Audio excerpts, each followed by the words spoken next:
Thanks for joining us for City Council Comments. I'm Steve Erickson along with Mayor Jerry Cook. Today we're talking about both the April 2nd and the April 16th City Council meetings. Thanks for coming in today. Absolutely. Thanks for having me. We had two meetings like we normally do in a month. We're going to first start off with April 16th. We actually had three fun proclamations there with our Coon Rapids royalty. Yeah, that was really a treat to have them back in. They haven't been in since, 2019 or something. Yeah. So that was really a joy. Lots of bling, lots of crowns in the audience. Yeah. So we recognized our new junior ambassadors, the junior royalty, and this is a great program. I mean, it starts out with very, I think like age 6 or something. Yeah. And then goes up through teen. And it's it's great for the city to have ambassadors like that, and it's so great for them. It's such a learning experience for them to be able to stand in front of people and have that mic. And so many people have that fear of public speaking, and they have to get through it. And I was explaining at the meeting, my daughter did 2 rounds of this, and she developed this ability to just smile at just a moment's notice, put on a big smile for the camera, and just grab a mic and talk, So it's really nice. So anyway, we welcomed them, read a proclamation. After them, we had our Miss Coon Rapids teen, who actually, that's part of the Miss America program. Yep. She'll go on to compete for Miss Minnesota teen. And then our new Miss Coon Rapids, who will also, part of the Miss America program, will go on to compete for Miss Minnesota. Yeah, this summer usually that pageant happens. In June. Usually it's, before our parade. Yeah. So we know at parade time. Yeah. So you come out to the parade on July 2nd and you will see all of your royalty and we'll have a really good idea how they did at Miss Minnesota by then. All right. Well, they always do a good job representing the community, like you said, obviously the parades and other areas throughout the year. Yeah, they've cut back. They used to do like 15 parades, and now I think we're back to like 4 parades, just kind of key ones around town here. Yeah. All right. Moving forward, Council considered a resolution establishing a new polling location for Precinct 2-3, or 2-3. Yeah. So if you've been voting at the Presbyterian Church of the Masters, I think that was what it was called, right on Northdale and Olive there. Yep. Something has changed there. They've been very gracious and we've been there for a long time, but we have to move, so we've moved back to Sand Creek Elementary up on Olive Street. It's still within the precinct, so if you are in Precinct 2-3, right? Yep. If you are in Precinct 2-3, you will get a card in the mail that says the next time you vote, you will be voting at Sand Creek. Okay. So you said this is back at, I think the guy made a reference to that. Did they used to vote at that location? Well, now that's funny you say that. That's what I was hinging that on. A guy that lived in the neighborhood that said that, so I trusted him. Yeah. But you're right. That's where I got that information. Can't guarantee it. Don't put us on the but he said he'll now remember where to vote because he didn't remember the church apparently. Anyways, obviously we have a big election coming up this fall that they'll be gearing up for, so that will be their polling location both for the primary in August and again for the general election in November. Correct. All right. Moving forward, Council considered a construction contract for 2024 street sweeping. This is something that we do annually, I believe, spring and fall, but we actually bring in some additional crews at some points. I think we take a much more serious look at this because of we're right along the river. Yeah. And so we're really cognizant about getting everything swept up. We're required to sweep twice a year. I think we sweep some of our streets 10 times, but we have our own equipment and then we contract, and this year it'll be Allied. Allied was the winning bidder. And they're going to run about 360 hours in the spring and about up to 600 hours in the fall. Okay. So that's a lot of additional sweeping when you combine it with ours. Yeah. And I think people in town really notice that. It's important. All right. So they've been out for many weeks now. I know doing some spring. Obviously, we had good weather where they could be out probably a little earlier. And then these new crews will arrive, I'm understanding, on Thursday, April 25th. So you might see more sweepers out there into May. Yeah. We've got the really pretty sweepers, the nice ones. Yeah. Allied has the ones that look like they're out of an old Batman set. They're kind of that weird green color, but they work well, and what the heck. As long as they do the job, that's all that matters, right? All right, council considered a construction contract for a lighting upgrade project, and this is something we got some federal money for, right? It is. We got a block grant. We got. It's a federal energy efficiency and conservation block grant. Say that Thank 10 you. times fast. I'm not even going to say it once. You just said it. But we're using that for updating to LED lights at the ice arena, Fire Station 1, Fire Station 2, and the east and west water treatment plants. The project is about, the bid we gave out to Pfizer Electric was for $126,700. Okay. And for us to get that, like I always say, it's coming out of our taxpayers' right pocket instead of their left pocket, but it's coming out of the federal pool. So it feels like free money, but we know nothing is free. That is very true. But the long-term part of this would be savings for electricity, right? Yep. Savings for electricity. Plus, I actually was kind of surprised. I thought we'd kind of already rolled most of our buildings over to LEDs. Yeah. So I think it's just a really good idea. Who hasn't made the transition in their home? Yes. Yeah. Well, I assume Fire Station 3, I noticed they weren't included, but I am assuming the new building has LED lighting. Boy, you would think, wouldn't you? Hopefully. All right, moving forward, Council adopted an ordinance amending City Code. This is Chapter 5-2000 related to lawful gambling, and this came from a request from one of the groups at least. Yeah, this actually kind of started from an open mic. Many of us received requests. And then it came from an open mic, and then they actually came and laid it all out at an open mic. We workshopped it in February, and then we introduced it on April 2nd and passed it on April 16th. It makes 3 changes to our charitable gambling program. They've been allowed, each charitable gambling organization has been allowed up to 3 full gambling operations and 2 pull tab machines. The machines, yeah. Well, hardly anybody was using the pull tab machines. They wanted more full gambling operations. We have a lot more places in town now than we used to. So we changed it so now they can have 5 full gambling operations. We did a little bookkeeping, or a little housekeeping, I should say, on when they have to have their expense report in. Gave them an extra 5 days. I guess that was important. And then increased their contribution to the city. The state says they can contribute up to 10%. They've been, for the last dozen years or so, contributing 5%, and we just moved that to 7%. Okay. So that'll give, the city uses all of that funds. We pass it through, most of it, to the Community Strength Foundation, and that's what feeds all of our events. That's what feeds our movies in the park, our Rocky's Pumpkin Patch, our Christmas tree lighting, our very expensive 4th of July fireworks. This year it's going to cover the tents at the 4th of July celebration. Okay. And so, that was more than you wanted to know, but. No, so it's an increase to them, and they felt obviously that was fair, and no one protested. You didn't go to 10%. We didn't go to 10%, and I'm not going to say no one protested, because I immediately we all got an email from one of the organizations that thought we should have froze it at 5 or eliminated it all entirely. Okay. So, but obviously, as you just mentioned, this money funds many community events. Yep. So the council felt that was fair. Yep. All right. Moving forward, council considered adoption of an ordinance adding Chapter 6-900 to City Code. This is a regulation of pet stores, and we have many happy people. We actually had applause in the audience on this vote. Yeah, so and this started with an email that came to all of council probably a couple years ago, and basically it's trying to eliminate puppy mills.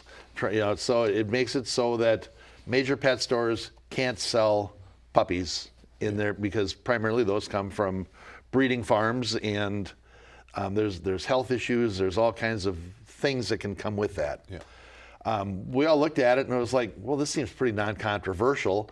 So we kind of kicked it to staff, and it kind of got looked at, and then it wasn't a priority. Yeah. But eventually we finally got it through this year, and it doesn't impact anybody currently operating in town. We don't have any pet stores selling dogs. We kind of checked with them, and they were all good with this. Yeah. So it seemed very non-controversial. It seemed like a good idea, so we passed it. And I didn't realize it was going to be so many happy people there. Yeah. So is this an unusual thing then at the city level? I know they're looking at this. They want to do this on a statewide level. It sounded like. Because they're having to do a piecemeal municipality by municipality, which is typically the way I like to see things done, to keep all of the authority back at the communities. Yep. But this one seems like something that actually would be beneficial to everyone. I don't know. There's some of the communities are a little hesitant to do it because they still have a pet store in town selling pets or selling the dogs. And if they're not seeing the issue, then they're a little reticent to mess with their business model. Yeah, and they have a business to answer to or hear from as well. So and we would have done the same thing if this would have directly impacted a business currently operating here. We would have probably been a little bit more hesitant anyway.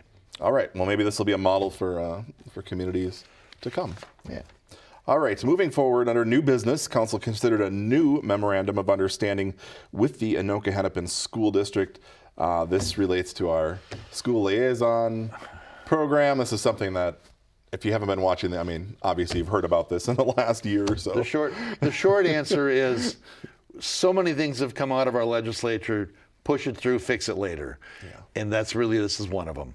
Last year they pushed through a changing how SRO officers deal with the students. And it wasn't reasonable, it wasn't feasible, and we couldn't subject our officers to that, so we ended up pulling them out of the schools. We found a compromise underneath but they said they were willing to relook at it. So we put them back in under a compromise. They've now changed the legislation, and so now we have a new memorandum of understanding with the schools, and our officers will continue to be in there. All right, so this just sort of updates things following what the legislature did in this session. Yes. To kind of change things back. Fix things. All right. That's all we got on that. That's all. That's all we got on that meeting, actually. We're going to hop back now to our first meeting of the month, which took place on Tuesday, April 2nd. And speaking of the police department, we actually had the oath of office to 4 new police officers. 4 new, that's really exciting. Yeah. 4 new officers. Officer Jacob Hilden, Officer Tara Brunmeyer, Officer Julie Schmitz, and Officer David Genovese. And and we're all 4. No, I don't think all 4 of them were lateral movements, but I think at least 2 of them were laterals, from other departments. I can't remember. We've had postings for both, so. Yeah. The one was actually a CSO from this department. Yeah. So that has been here for a long time. So it was fun to see her moving on up and being sworn in. And I think her grandpa was the one that pinned her badge. Oh, that sounds right. Yeah. So good to see them. And we've had quite a few of these in the past year, at least, I would say. And I think the question was asked, are we getting close to being up to staff now? Or back to... And I think we still have 2, I think 2 to hire, I think. Yeah, it sounds more. At one point it seemed like we had about 15 that we needed. So we just hired 4 and they were starting to add up the numbers. So we have a couple more to get up to full force there, but obviously it's a very competitive environment out there for getting police officers, correct? Yeah, well, absolutely. They talk about how it used to be there would be a posting for a job and you would have hundreds of applicants, and now there's 10 or 8. Yeah. So you're competing with a smaller pool, definitely. Yep. All right. Well, congratulations to both of those men and both of those women. Yeah. We also had another presentation and proclamation. This was for Earth Month, and you handed out some awards. We did. That was the first time we've done that. Recognizing some of the folks around town that have stepped up and done projects. Yeah. The Anoka Conservation District and participating residents for their Lawns to Legumes demonstration neighborhood. Alloy Brewing for their solar installation. And the Anoka-Hennepin School District for their solar installations at Adams Elementary and Hoover Elementary. And so we gave out 2 of the awards in the council chambers, but nobody from Alloy showed up, so Councilmember Griskoviak and I brought it over there after the meeting. I was going to say, you agreed to have that hand delivered, so. Yeah, so we hand delivered it. Okay. And had a beer. Well, it's great to see these businesses being recognized for their efforts. Yeah. Yeah, and then to get more involved with Earth Month, residents can attend the Sustainability Commission's Park Cleanup Day on Saturday, April 27th at 10 a.m. at Lyons Coon Creek Park. So 10 a.m. Saturday, April 27th, Lyons Coon Creek Park, if they want to come and help clean up the park, part of the Earth Month. All right, and I think this is being organized by our Sustainability Commission. And Correct. I know there's also some next week being organized by Anoka County Parks, one of them being on the river, the Mississippi River, on Monday, the 22nd. They're going to be out there, I believe, in the afternoon doing a cleanup along the banks. It'll be a better year this year. They did it last year, and the river was up like feet. Yeah. So go to the city's website for more on either of those cleanup efforts. Always good to see people doing that. All right, moving forward, council held a public hearing, took comments, closed the hearing. This is related to the US 10 Congestion Mitigation Project. Yeah, so this has been going on for a very long time, trying to get the 3rd lanes on Highway 10. Yep. There was the initial project that went from Foley through Hanson, but all of the studies show that we really needed the 3rd lanes to get to Round Lake Boulevard, because that's where a lot of the traffic cuts off and goes north, Oak Grove, Andover, wherever they go. And that's why Andover's been a project or a partner with us on this project all along, because it benefits them as well. So this was our public hearing saying this project's coming. If you're going to be impacted by this is your opportunity to come in and talk to us.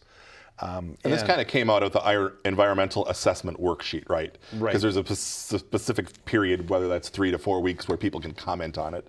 I believe it's closed now, or just recently closed, but yeah, I didn't remember what the time frame was. It was around the April 17th, I believe it closed. But this was also to sort of comment on any of those environmental concerns. Right. I think including the sound walls and stuff. Yes, yep. Yeah. But full speed ahead. Yep. So you held that. We only had one person speak, correct? Yeah, they were here for something else, and I think they just kind of felt compelled to talk about this project. All right. And the noise walls have been figured out. We've talked about that before. There was a vote because the neighborhoods actually have to vote. Right. One of the walls is not happening, but the other 3 are. Yeah. The only one that's not happening is the one by the soccer fields by the high school, because for whatever reason, the school district didn't vote, or they voted opposed to the walls. Okay. So, okay. All right, so that project's moving forward. We understand there was some talk that construction might start this late summer or fall, but that has now changed to starting in 2025. Okay. Construction. So you won't actually see that, but there will be some changes for folks when that does start, because some of the ramps will be closed at Hanson, Main Street, and Round Lake Boulevard. Not at the same time, but they will need to do some of those. So sure. It'll be a little bit of a mess, but what do they say? short-term pain for long-term gain, right? Is it what they always use when we talk construction? Sure. So, more to come on that in the coming months. Council adopted a resolution awarding a contract for street reconstruction. This is our one project for this year. Right. Much less aggressive than other years where we're going for like 10 miles. Yeah. This is like 2.7 miles. It's a big project, though. It's all of the Woodcrest area, which is developed back in the 50s, and the soils aren't good there. It's going to be a lot of work. Redoing all the utilities, curbs, streets, everything there. It's also the segment behind the post office on Goldenrod Street, and then there's a little segment down off East River Road. It's a little T with Norway Street, and I think 87th or something like that. Okay. You go in on. And so all the residents that are being assessed know about that. I just really encourage you that if you are involved in that project, pay attention. Yeah. Pay attention to the posts. Check the website, because things happen. The water gets turned off. They'll usually give you a warning. Yeah. But there's a lot of things will be changing. Yeah, sign up for the updates. I mean, they're really good about keeping people informed about what's going on with those projects. Yeah, and especially in the Woodcrest, they're going to have to move all your mailboxes to temporary spots, and it's kind of a pain. But this really is the short-term. What was it? Short-term pain for long-term gain or something? Yes, okay. That's what we're talking about. So this is the project for this year, but this is the annual program where you guys have a document, they've rated the streets, then they decide each year basically how much funding do you have to do this, right? And how many miles of streets are you going to get done each year to just sort of keep up on it, right? Right. We have yes. I'm just saying there's a map on the website, I believe, that'll tell you like what areas in the future. Yep, and we have had to make decisions based on cost. Yeah. Because we really need to do the Northdale additions, north and south Northdale over by near Foley. Yeah. But that one was going to be so expensive that we had to kind of keep moving that one out. Yeah. And that's probably going to be 26 now or 25. I don't recall which. But. Yeah. All right, so if you're wondering if your neighborhood is next in line or in the next, you can go check out that map and it'll kind of let you know what things are on the horizon there. And this really impacts folks because there is an assessment that goes along with it. Right, albeit a low assessment compared to other communities. I think this year it's about $2,350 or $2,400, something like that. Yeah. And if you do nothing at all, it just goes onto your taxes over 10 years. And compared to the average tax bill now, it's almost unnoticeable. That is true. So you don't have to pay it all at once. You can spread it out if you need to. All right, Council adopted a resolution awarding a contract for miscellaneous trail reconstruction. I feel like this is something we do most years as well. Yeah, this involved, I think, 3 trail segments over off around Lake Boulevard, on the east side between the Railroad Bridge overpass and Main Street. There's a segment of Sand Creek Trail from 121st south along the railroad tracks to the Sand Creek Trail intersection. And then on Coon Rapids Boulevard extension, the segment from not the Met Council lift station, the historic Highway 10 bridge to Sycamore Street. Yeah, Mark Hansen came up with that on the fly. So that was awarded to Aslickson's Services for $156,874, and those will all be done this year. Okay, so this is just something ongoing as well, if the money's there to kind of fill some of those sidewalk gaps and the trails. Right, and sometimes it's ped ramps or whatever needs to be done. Yeah. All right. Next up, we have a resolution awarding a contract. This is for a big project. This is for the Coon Creek Trail. This will be a new segment of the Coon Creek Trail, and this is actually being done. It's our last official project from the 2013 Park Bond. It's the last official project from the 2013 Park Bond, yes. And this is, the objective with this one is to connect Lyons Coon Creek Park up to Main Street. Yeah. Right now you're doing either the surface streets or you're doing the trail along Hanson up. And this is going to open it up to basically to the wetland out there. Yeah. It's about let's see. The contract that was awarded was $1.43 million. $1,431,000. It's still the funds from the Park Bond referendum, and this hasn't been without its controversy. We had to do some land acquisitions. Yeah. A lot of folks up there didn't know that they were going to get a trail behind their homes. Yeah. So and I'm empathetic with that, because if you've always been just looking out over a wetland, then all of a sudden there's a trail. Right. But I think a lot of the concerns about crime and things are a little bit overdone. Don't they usually say like most of the people that are using the trails are usually from the nearby neighborhood? Right. So it's your neighbors? Yeah, there's several taps from the local streets to get onto that trail. And that's going to be the majority of the people on those trails is people from the neighborhood. Yeah. And the neighborhood is thrilled with the trail coming in. So yeah, but obviously, like you said, the folks that it's closest to. Yep. So this will actually be at 100. It'll be starting at 121st and then head west through the wetland area there. It's going to be a wooden boardwalk, and then it'll wind north and connect to Main Street. Right. And usually our contracts give them through the end of the construction season. Yeah. This one, because there is a boardwalk in there, we're giving them a year through next spring in case they want to do the work on that when the ground freezes in the winter. Okay. You know, we don't want to dictate exactly when they do it. Yeah. It just needs to be, we just gave them more time to get it done. Maybe they'll want to do it this year. I don't know. Okay. All right, but it should be open then by next summer year for or sure. so, yeah. Next summer for sure. All righty. Council approved a joint powers agreement for the signal reconstruction and ADA improvements at CSAH 3 and 86th Lane. I think the most confusing part about this was figuring out which intersection it was. And you have. Yeah, and we have. We knew at the meeting. What restaurant is it by? Wendy's. Okay. Yeah, the Wendy's by Northtown. Yes. And part of the rest of it is because this intersection is in Blaine. Yeah. You know, but because the intersection serves an entire Coon Rapids development of business there. Yeah. We have it. There's a precedent. The last time it was done that we contributed, so we contributed again. And I think, gosh, now I forgot. Was it 45% or something?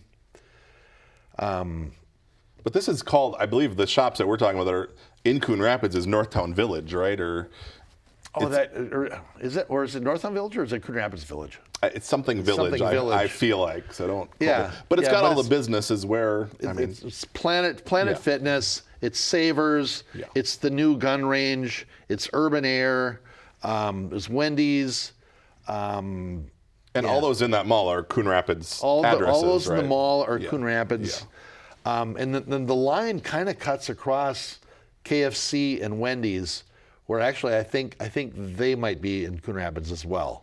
Yeah, because I know there was a change at KFC. Excuse me.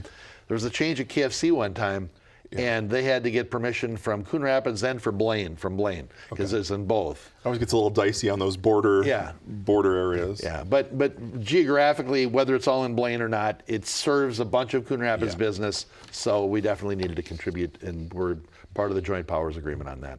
All right. So look forward to a new signal there eventually. Yeah. All right. That is all the items we had to talk about from our meeting. We have a couple upcoming events we wanted to talk about. One of those is the annual Spring Ice Show that is coming up April 25th through the 27th at the Coon Rapids Ice Center. The shows are in the evening. You can get more information on the city website. We have a couple other things coming up in May. We had the Public Works Open House, which happens on May 18th. Saturday, May 18th, 10 in the morning till noon. Come out and see what your tax money has purchased. Yeah. I mean, it just blows your mind the amount of equipment it takes to maintain 23 square miles of city for 63,599 people. Yeah, exactly. So I mean, bring the kids, bring the grandkids. I mean, it's just really fun. You get lots of picture ideas or moments. And then, so that's Saturday, 10 to noon, and then the Sunday, the 19th, we're having our home remodeling show again. These are the projects that were done with their Home for Generations. And this is our first year having a live tour again. Yes. So we're really excited about that. Noon to 4. Check the website. Interesting. We're still getting back to things after COVID in 2024. It's been like 4 years. Yeah. But we're there. So the home remodeling tour taking place on Sunday, May 19th, noon to 4, like you said. There will be a map posted on the city's website with the locations closer to the date.